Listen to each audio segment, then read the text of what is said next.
Hello बच्चों, कैसे हो। तो मैं आपको पढ़ा रही थी अयोध्या सिंह उपाध्याय का चैप्टर पवन दूतिका। तो बेटा इसमें मैं आपको 15 पद पढ़ा चुकी हूँ। तो आज मैं आगे का चैप्टर पढ़ाऊंगी। ठीक है, देखते हैं आगे का। जो चित्रों में बिरह बेदुरा का मिले चित्र कोई। यहाँ पे राधिका जी हैं। राधिका जी पवन से क्या कहती हैं कि हे पवन, जो चित्रों में बिरह बेदुरा का मिले चित्र कोई, तो तो जा जाके निकट उसको भाव से यूं हिलाना। प्यारे हो के चकित जिससे चित्र की ओर देखें, आशा है यूं सूरत उनको हो सकेगी हमारी। अब यहाँ पे क्या कहती हैं राधिका जी पवन से कि हे पवन, जो चित्रों में विरह विधुरा का मिले चित्र कोई।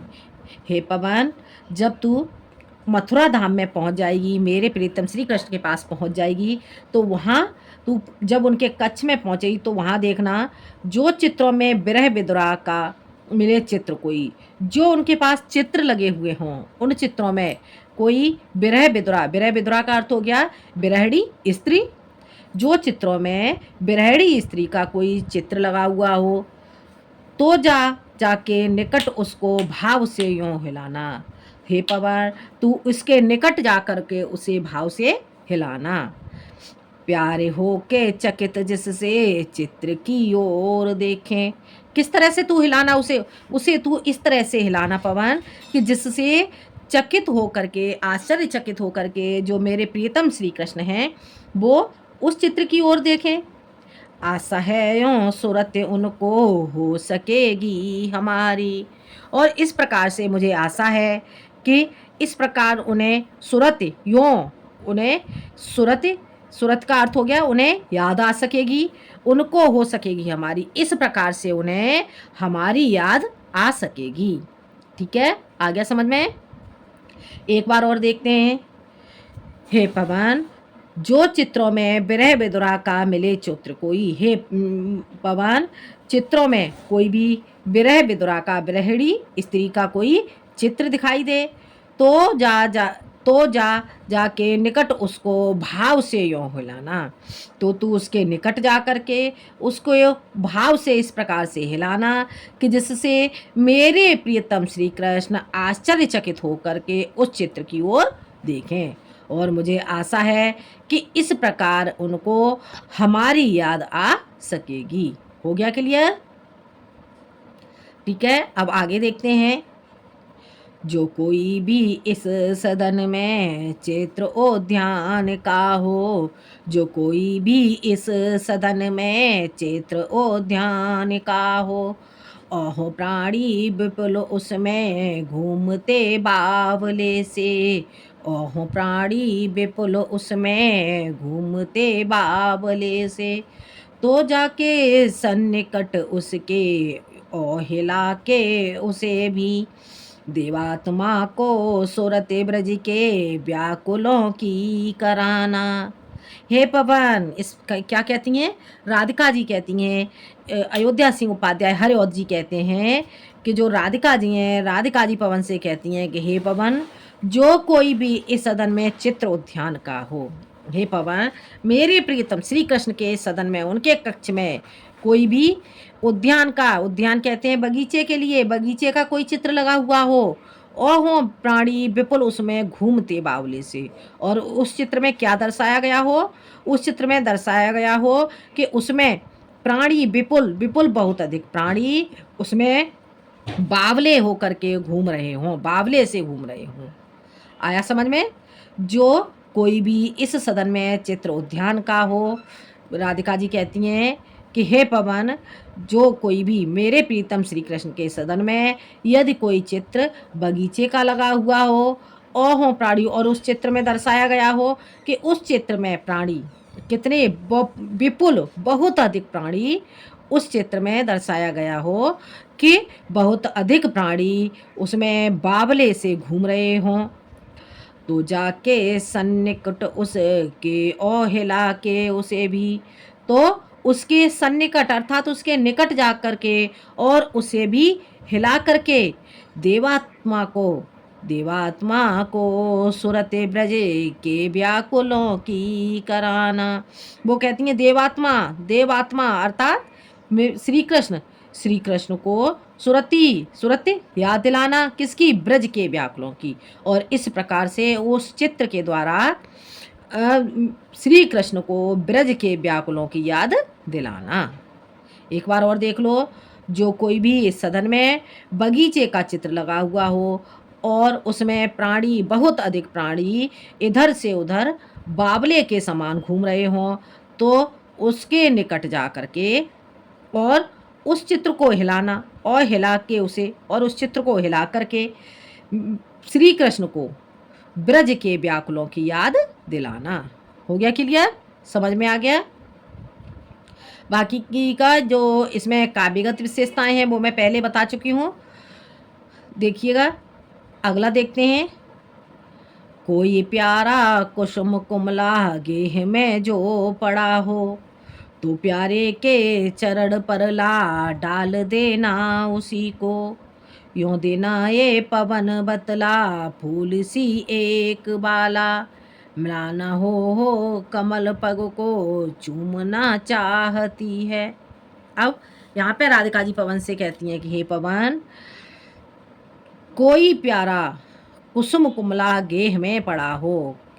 क्या कहती हैं राधिका जी पवन से कि हे पवन, कोई कुमलाया कुसुम कुमलाहा, कोई भी कुसुम यानी कि कोई भी पुष्प कैसा कुमलाया हुआ गेह घर में पड़ा हो, जो पड़ा हो। हे पवन, यदि घर में कोई मुरझाया हुआ पुष्प पड़ा हो तो प्यारे के चरण पर ला डाल देना उसी को। तो हे पवन, उस कुमलाहे हुए पुष्प को ला करके मेरे प्रियतम श्री कृष्ण के चरणों पर डाल देना, उसे ला करके मेरे प्रियतम श्री कृष्ण के चरणों में डाल देना। यूं देना ये पवन बतला फूल सी एक बाला। और हे पवन, इस प्रकार से तू उन्हें बतला देना कि इस फूल के समान ही, इस पुष्प के समान ही एक बाला अर्थात एक स्त्री मिलाना हो कमल पग को चूमना चाहती है। मिलाना हो अर्थात दुखी हो करके कमल पग को, कमल रूपी चरणों को चूमना चाहती है अर्थात स्पर्श करना चाहती है। देखो एक बार फिर यहाँ पे राधिका जी पवन से कहती हैं, हे पवन, कोई उनके कक्ष में, घर में कोई भी मुरझाया हुआ पुष्प पड़ा हो तो उस पुष्प को प्यारे के चरणों में, प्यारे श्री कृष्ण के चरणों में ला करके डाल देना। यों देना ये पवन बतला फूल सी एक बाला। और इस प्रकार से उन्हें बतलाना कि इस पुष्प के समान ही एक स्त्री दुखी हो करके आपके कमल पग को चूमना चाहती है। हो गया क्लियर, ठीक है। अब आगे देखते हैं। जो प्यारे मन जो उपवन या वाटिका में खड़े हों, जो प्यारे मन जो उपवन या वाटिका में खड़े हों, छिद्रों में जा कुड़ित करना बीड़ या कीचकों को। यूं हो बेगी सूरत उनको सर्व गोपांगना की, जो है वंशी श्रवण रुचिम से दीर्घ उत्कंठ होती।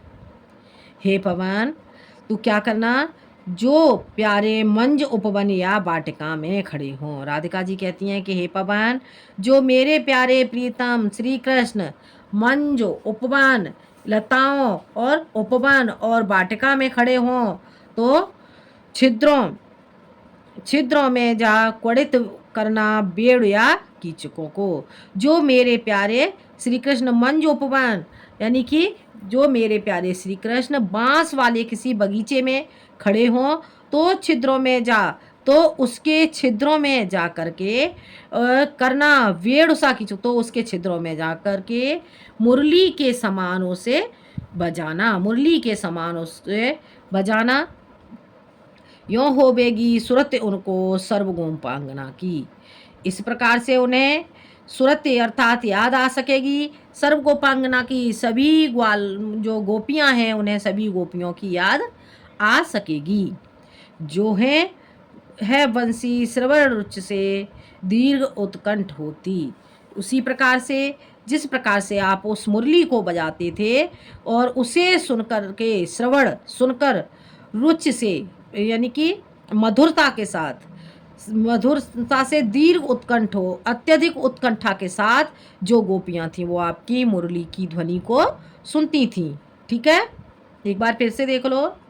जो प्यारे उपवन या वाटिका में खड़े हों। यहाँ पर गोपियाँ क्या कहती हैं, जो राधिका जी हैं यहाँ पर क्या कहती हैं कि जो मेरे प्रियतम श्री कृष्ण उपवन या वाटिका में वन या वाटिका में खड़े हों तो छिद्रों में जा क्वड़ित करना बेड़ या कीचकों को।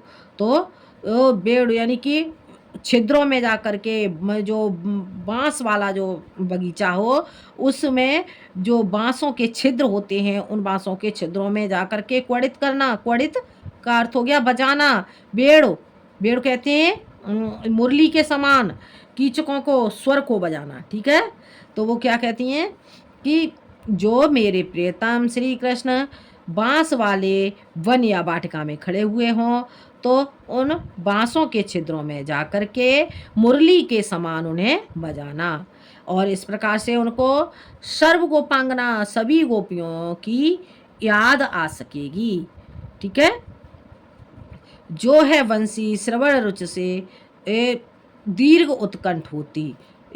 कैसे उन्हें याद आ सकेगी कि इसी ध्वनि के समान जो आप श्रवण वंशी आपकी वंशी श्रवण रुच आपकी रुचिकर आपकी मधुर वंशी को सुनने के लिए दीर्घ अत्यधिक उत्कंठा को प्राप्त करती थीं।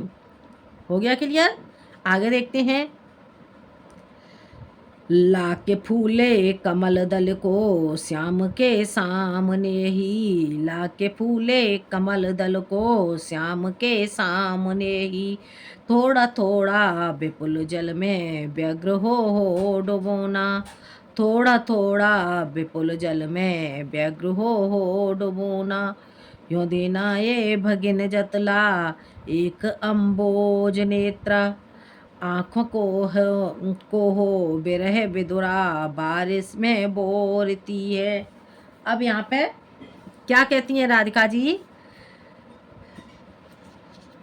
लाके फूले कमल दल को श्याम के सामने ही, लाके ला करके फूले खिले हुए कमल दल को, कमल के दल को लाकर, कैसे कमल के दल को, खिले हुए कमल के दल को लाके फूले ला करके फूले हुए खिले हुए कमल के दल को श्याम के सामने ला करके थोड़ा थोड़ा विपुल अधिक जल में व्यग्र होकर के व्याकुल हो करके डुबोना।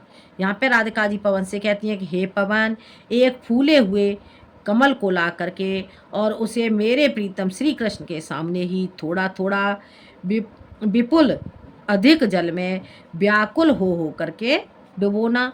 यों देना ये भगिन जतला एक अम्बोज नेत्रा, और इस प्रकार से यों देना इस प्रकार से हे बहन तो उन्हें बतला देना, जतलाना, बतला देना। एक अम्बोज नेत्रा, एक अम्बोज, अम्बोज कहेंगे कमल के समान नेत्रों वाली। किसके समान? कमल के समान नेत्रों वाली, आँखों को हो बिरह बुरा बारिश में बोरती है। वो इसी कमल के समान, जिस प्रकार से ये कमल में जल में डुबो रही है उसी प्रकार से आँखों को बिरहड़ी स्त्री, बिरह बिदुरा, एक बिरहड़ी स्त्री अपने नेत्रों को बार जल में भिगोए हुए है। हो गया क्लियर? एक बार और देख लो। लाके फूले कमल दल को श्याम के सामने ही, हे पवन, एक फूले हुए कमल के दल को ला करके मेरे प्रियतम, कमल के पुष्प को ला करके मेरे प्रियतम श्री कृष्ण के सामने ला करके थोड़ा थोड़ा विशाल जल में व्याकुल हो करके उस पुष्प को डुबोना। और इस प्रकार से हे बहन, भगिनी कहते हैं बहन के लिए, कि इस प्रकार हे बहन तू उन्हें बतला देना कि इस कमल के समान ही, कमल के समान नेत्रों वाली, जो नेत्रों वाली आँखों को है, अपने नेत्रों को कमल के समान नेत्रों वाली जो राधिका है वो अपने नेत्रों को विरह विदुरा एक विरहिणी स्त्री क्या किए हुए है, जल में बार बार डुबो रही है। ठीक है, जल में भिगोए हुए है, जल से अर्थात आंसुओं से अपने नेत्रों को भिगोए हुए है। हो गया क्लियर। लाके फूले कमल दल को, हे पवन, राधिका जी पवन से कहती हैं, हे पवन तू एक फूले हुए कमल दल को ला करके, कमल पुष्प को ला करके मेरे प्रियतम श्री कृष्ण के सामने ही उसे थोड़ा थोड़ा विशाल जल में व्याकुल हो करके डुबोना। और इस प्रकार से हे बहन बहन उन्हें बतला देना कि इस कमल के समान ही, कमल के समान नेत्रों वाली जो एक विरहिणी स्त्री है वो अपने नेत्रों को जल से भिगोए हुए है। ठीक है, हो गया क्लियर, समझ में आ गया होगा। तो आज मैंने आपको ये 5 पद पढ़ाए, तो मुझे लग रहा है ये पांचों आपके समझ में आ गए होंगे। आज के लिए इतना ही, धन्यवाद।